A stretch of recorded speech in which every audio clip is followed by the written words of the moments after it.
And then if we could bring Jackson whole that Friday Molly on that day, what does she have to give you?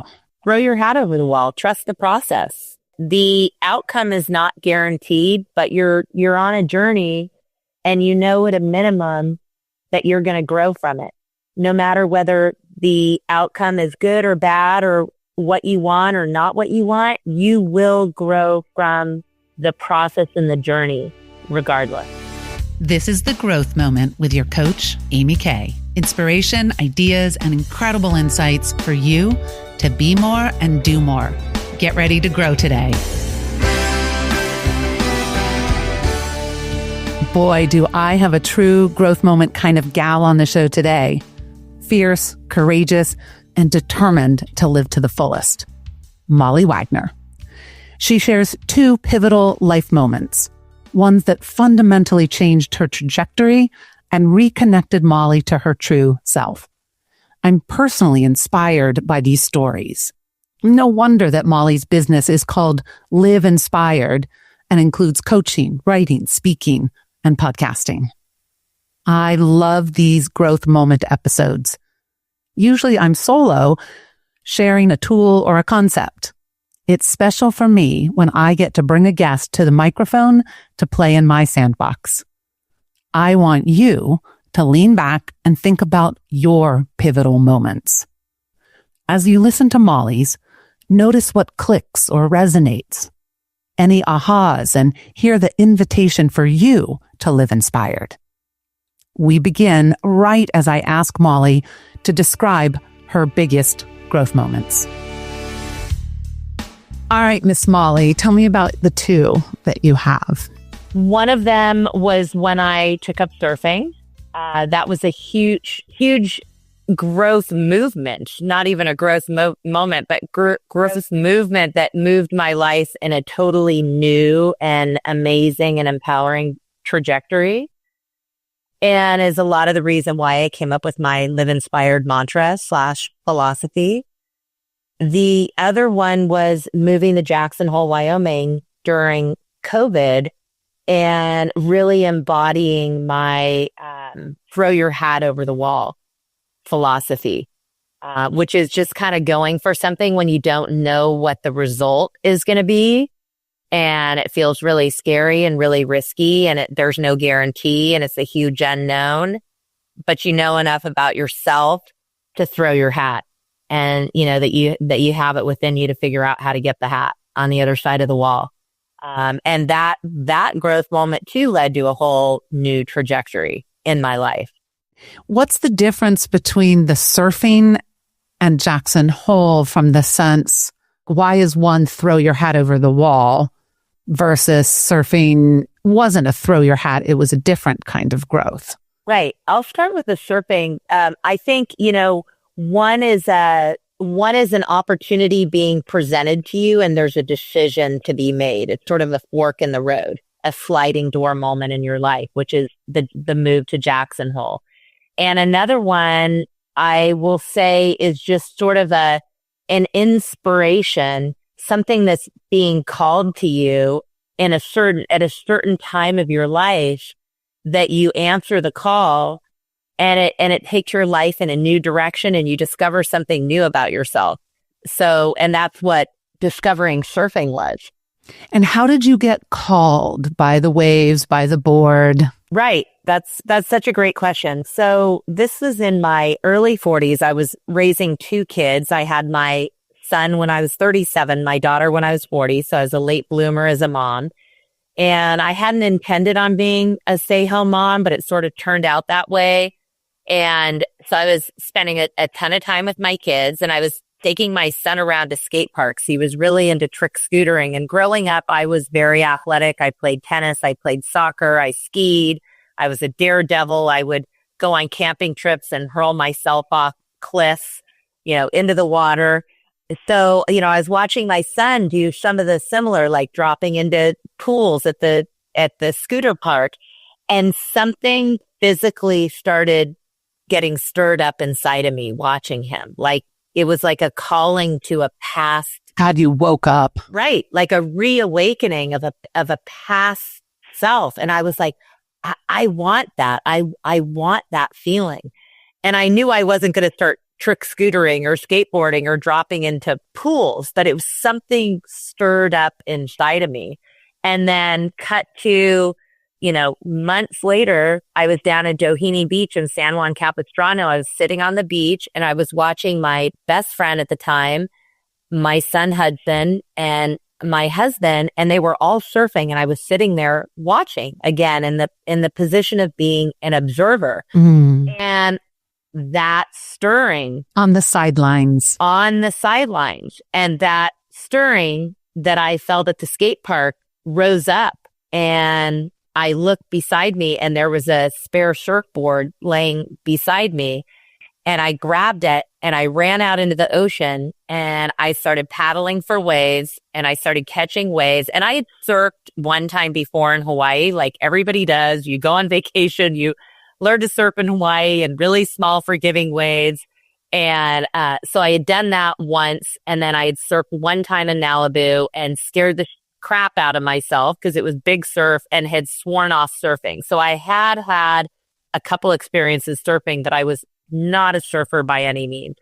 But on this day, I paddled out and started catching waves side by side with my son and my friend and my husband. I think we must have surfed for hours, like until dark. And that night, after we got home, cleaned everything up, took showers, I was sitting out on the deck with my husband and I said, if I die tonight, this is the best day of my life. We all have moments in our life, and that is one that I will never forget. Golly molly.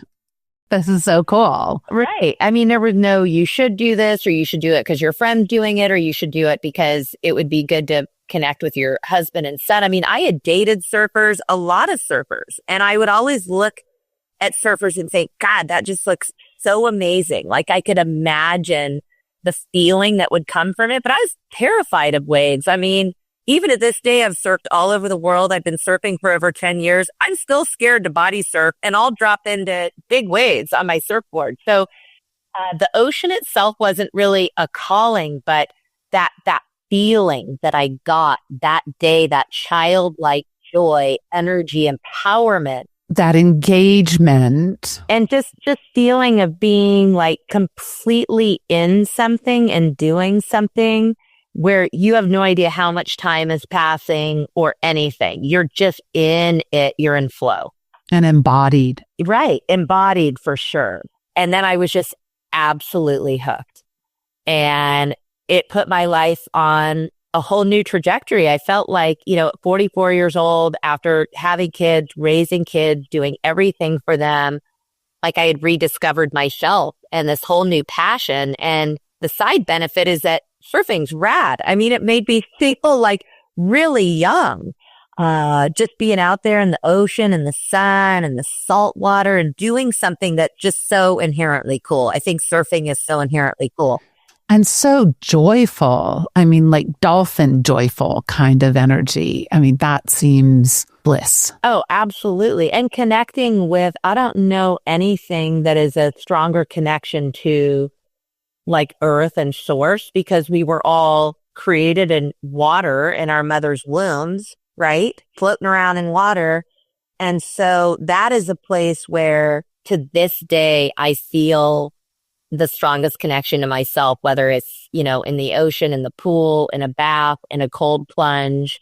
I just think it's really healing and rejuvenating. And for a long time, I had been searching for my purpose in life, the big P purpose question that inherently makes people feel like they're not enough, they're not doing enough, not good enough. And I too felt that same way. Like, I had really big goals and aspirations for myself before having kids. I wanted to be a famous TV personality, and that didn't pan out quite the way that I wanted it to. And I ended up being a stay-home mom for the first few years I was raising my kids. And I just had this feeling of like, is this all there is? I'm wasting my potential and wasting my life, and I don't have purpose. And what am I doing? So out of this growth moment, We can hear all the lessons about being called into your purpose, of it being natural, it being back to your source, back to your essence of Molly. Are there any other things you would say of how that growth moment informed about who you really be?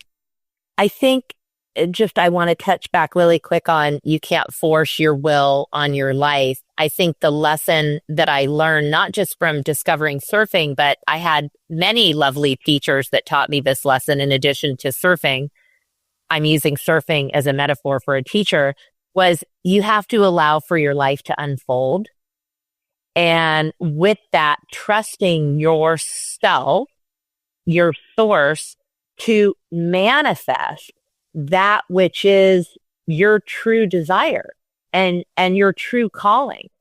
And if I were trying to intellectualize that back then, it wouldn't have connected me to the things that I loved as a kid, the things that made me feel most like who I am and what brings me the most joy.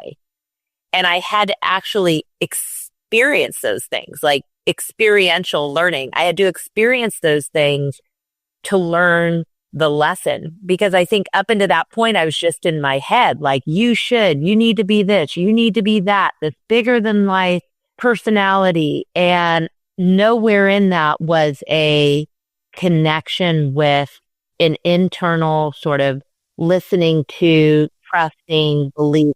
Right. It was all external achievement, performance, noteworthiness. And I mean, what's interesting is, as a surfer, I was competitive. I was driven. I wanted to get better and better. And I would, so that part of me, the driven part of me that's always been there, of course, found its way into surfing.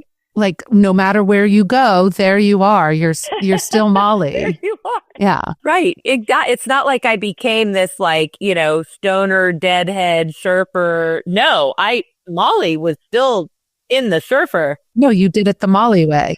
Did it the Molly way. I do everything the Molly way. And I'd come to kind of learn what that way is. And that's how I came up with my mantra, live inspired. So I shifted from what's my purpose, which inherently for me anyway was you're not enough, you're not doing enough, to what am I inspired to do? And that was a fundamental shift in my life and in the lens that I looked at my life through. All right. I want to tie in Jackson Hole now. So I'm putting this part, like we have the surf growth moment right here on the table already. And now paint me the picture of the fork in the road, the sliding doors moment you mentioned, or feeling. So Jackson Hole moving there during COVID. I'm so struck by the part of Molly's story when she was watching her friends and family surfing, sitting on the beach, on the sidelines, and then her leap into being part of the action in life. How did it strike you?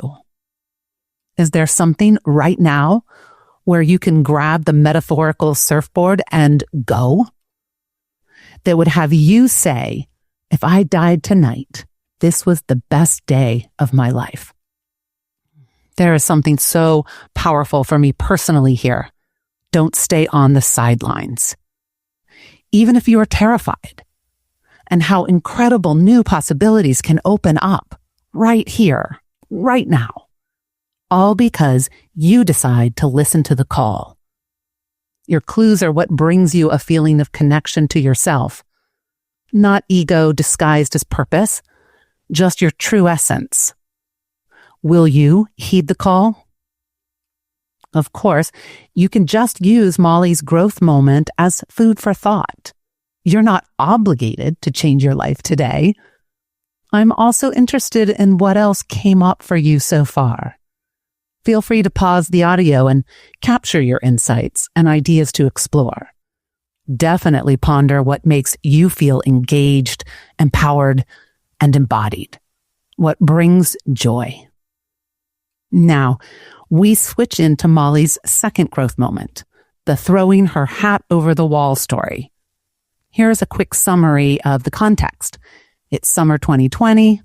Molly and her elementary school daughter and junior high son are facing remote school in Los Angeles.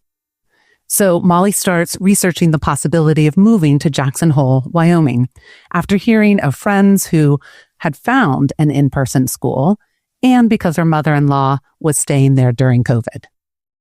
Moving even though her husband would not be able to go with them due to work. Molly would have to give up her interior design job, and it would be an enormous leap into the unknown. That's the scoop. Now, listen for the inspiration in this growth moment. And so it was going to be a major throw your hat over the wall moment if the kids got into school. And so we were going through the interview process, and I remember it was a Friday, and we were going to find out that day if the kids got into the school in Jackson.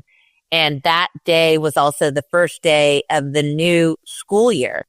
And so the kids were doing their online classes with the assumption we were going to stay here and not move. And I had gone surfing that morning, ironically, right? And sort of posed the question to the universe, like, because Jason and I had done the Ben Franklin, right? We had sat down with a piece of paper, the pros and cons, and they were equal on both sides. And so I was like, this choice, this decision is not going to come from a piece of paper or pros and cons. I have to just really quiet my mind and hope that the answer comes to me and I'm able to hear it tap into my own intuition, as a meditation teacher once taught me. And so I went surfing. And I was driving home from surfing and I wasn't even consciously thinking about it. And the answer just came. I'm like, we're doing this. And I didn't even know if the kids had gotten into the school yet. I was just like, we're doing this. And I got home and Jason, I kid you not, because this is what happens. The universe just lines stuff up like this. I got home and Jason's like, I just heard from the school. The kids are in. I'm like, holy crap. Okay, we're going. And our son, who was going into the 8th grade, he had been crying about this. Like, I don't want to go. I don't want to go. And then he had gone in to do the first online class of the new school year. And simultaneous to me coming home from surfing, Jason telling me the kids got in. Jason and I were sitting in the backyard. I'll never forget this. Hudson came out in the backyard and we're like, you got in. He's like, let's go. And because one online class, he's like, yeah, I don't want to do this anymore. We're like, we're doing this. And he ran around the neighborhood telling his neighbor friends. And we loaded up my Audi. And this is so funny. I took a picture of it before Jason drove away. There were duffel bags, skateboards, fishing rods, and cowboy hats. And Jason drove the kids that weekend. I mean, this is a Friday, Amy, that I went surfing, that I had that aha moment, that we found out from the school, that Jason loaded the kids up the next morning and drove for 2 days to Jackson. I had to stay behind because I had just finished building a spec house and I was saging it. And I only needed 1 more week before it was ready to put on the market. So the timing was perfect. So he drove the kids, moved them into his mom's place. And the following Monday morning, they started school in Jackson, Wyoming. And a week later, I flew out there and joined them and started a whole new life in Jackson, Wyoming, where I knew no one. I knew nothing. I have never lived outside of California, certainly not in a small rural mountain town. And Jason had to come back and run the business. So it was just me and the kids living with my mother-in-law, creating and building a whole new life. So this whole new life. So Molly, what are some of the essence of this moment? I actually hear some similarities of there was a lot of trust and inspiration and gut feeling there. And when I think about you on the beach and picking up that board and I'm just going. You didn't have a teacher. You hadn't set up lessons. You just paddled out, if you will. It feels similar in a way of you decided, you answered the call. It wasn't about logic. There was probably more than one right answer. You could have stayed. You could have gone. I mean, to me, that was very alive, very much engaged and embodied in that we're just going to go live this new life. and it wasn't a should either. So it feels like there's a lot of, even though they're different, I mean, gosh, what pivotal moments. And I imagine that time in Jackson changed your whole family trajectory. It changed our whole family trajectory. And I think anybody that knows me, and I think about this sometimes, like when I get eulogized after I die, people will definitely say, Molly she just goes for it. Like she just goes for it. She goes all in. And I think I'm not somebody that has to have everything figured out or a plan, or it has to make sense, or I have to be ensured a certain outcome. Like, I think I must, just hearing myself talk in this interview, have a trust in my own intuition that when things just align, I just go. When people are aligned with their source or something that really truly is calling to them, it is effortless. It is a sense of knowing. It is a sense of just grabbing and going. And so lately, as you and I have talked about earlier, you have started a new business and has multiple components. And of course, I am curious. So if we were meant to have this conversation today, and all of these pieces, getting almost highlighted or picked out, these qualities, these essential Molly elements, what is the growth moment around the business right now that you could paddle out to, that you could just throw it all in the car? Curious where this is resonating and where the connection is. Yeah, I think this growth moment, on the one hand, is I'm seeing that everything is sort of aligning to show me that this is the right time to do what I've said I wanted to do for a really long time, which is be an author, use my voice to make a difference, be it a podcast, writing books, coaching people. So I can see certain things aligning, and they're aligning because I'm putting them into place. But it's also going to be something that I think you and I hope that we're going to talk about a few years from now. Like, what isn't coming naturally to me? What isn't just as easy as grabbing a board and paddling out, or having a decision come to me as a moment of clarity? Like, this is building a muscle that is not coming to be totally naturally. And I'm having to put some things in place, like discipline, intention, dealing with fear of failure and not being enough. But it's not because I'm shoulding my way into something. It's because this is something that I really want to give myself a shot at, but it's coming with some resistance, whereas those other things didn't necessarily. So I'm going to have to build new muscle. And I think that's what this growth moment is. And I can't really talk about it quite yet because I'm in it. And so if we were talking a couple of years down the line and you were describing, ooh, I like this question, the growth moment, what do you imagine you would say? I would look back and I would say, oh my gosh, I wasn't perfect in the beginning. I had so much doubt. I thought it was boring. I thought, who cares?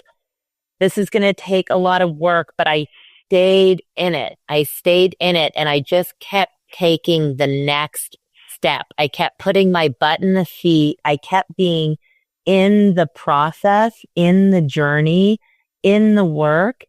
And even though I had the voices of doubt, I just kept putting one foot forward. I had this vision of you almost putting your hand up, like, talk to the hand, to the doubt, to the inner critic, to the saboteur. Like, I see you, I hear you, but just, I am not entertaining you right now.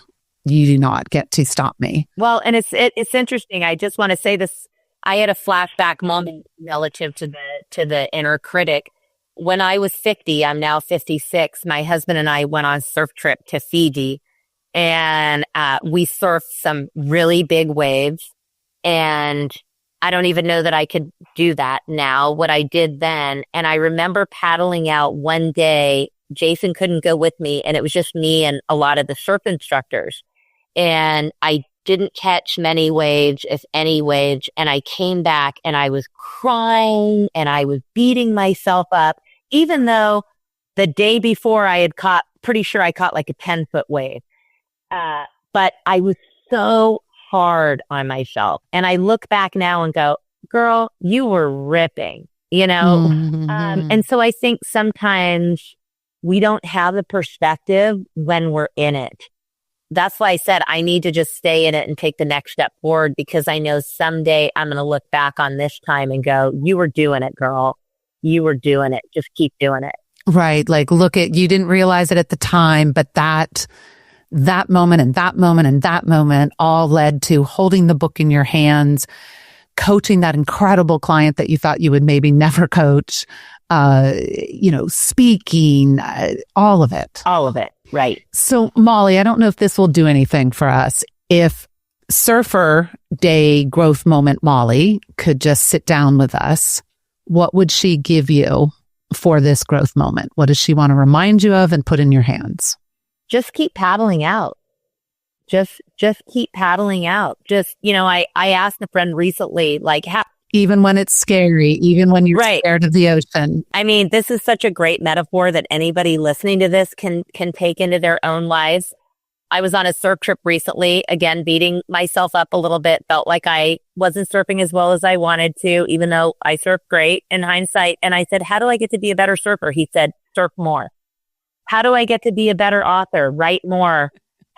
And remember when we were talking about the business, and I said, all I want to see you doing is writing, coaching, podcasting. Right. Just get in the mess, Yeah, exactly. Right. Surf more. Surf more. And then if we could bring Jackson Hole, that Friday Molly, on that day, what does she have to give you? Throw your hat over the wall. Trust the process. The outcome is not guaranteed, but you're on a journey, and at a minimum that you're going to grow from it. No matter whether the outcome is good or bad or what you want or not what you want, you will grow from the process and the journey regardless. And throwing yourself into it with that trust, with that almost abandon a little bit. It's like when I watch you do certain things, it is, you throw yourself, and as you say, Molly just goes for it. Right. So pull that in. Yes, it's a new muscle. Yes, discipline, but in the seat. But I also want to push the button on the Molly rocket flame of just go for it with abandon. Yeah. So what does that look like? If walking away today with these reflections about these incredible growth moments in your life, what actions, if any, are there going forward? Are we dialing up some of the actions you're already doing? Is there something new that has that full on Molliness? Yeah, I think, it's funny that you say that, because I feel like what's needed in this moment for me is almost the opposite of rocket fuel. It's almost staying calm. Okay. And staying calm and doing the work and taking the next step. Calm and steady, and not getting overly excited or overly anxious or overly, you know what I'm saying? Because yes. You already have all of that capability. We're developing this new layer. That's why this is a new growth moment. And I just need to keep paddling. This is not a sprint. It's a marathon, and I got to just keep paddling. And I don't say that like it's drudge. It's not. I mean, paddling gets you fit. Paddling gets you ready to catch the big wave when it comes. Lessons abound in Molly's growth moments, a treasure trove of wisdom. I love the reminder that often we need to quiet our mind and heart in order to hear the answers, to connect to our intuition. I have found that to be true throughout my life, that there is an important place for caution, analysis, etc., but sometimes I must go beyond logic and a pro-con list to hear the deeper call. The other meaningful part for me is how there are waves of growth moments ahead, and they require fresh elements, even when past learning is valuable. For Molly, building her business demands a new muscle, discipline, intention, dealing with fear of failure and self-doubt. So it's about merging her past paddle out, surf more, throw your hat over the wall, along with calm and steady, doing the work, but in the seat. What really matters, though, is what you are walking away with. What is the wisdom that you wish to take forward? And what actions might be most impactful? Perhaps it's identifying your own past pivotal moments and lessons learned. Or seeing the current growth moment and recognizing what fresh skills and qualities you might require. We don't just repeat the same growth over and over. Your journey is unfolding every day. Make sure to check out the show notes to take advantage of Molly's Live-inspired resources and connect with her online. I would love to hear about your journey anytime. You always are welcome to your own personal growth moment, one-on-one private coaching, or join one of my coaching groups or workshops. To get the scoop, visit thegrowthmoment.com and do subscribe, follow on your favorite podcast app and my YouTube channel. Now get out there and grow today.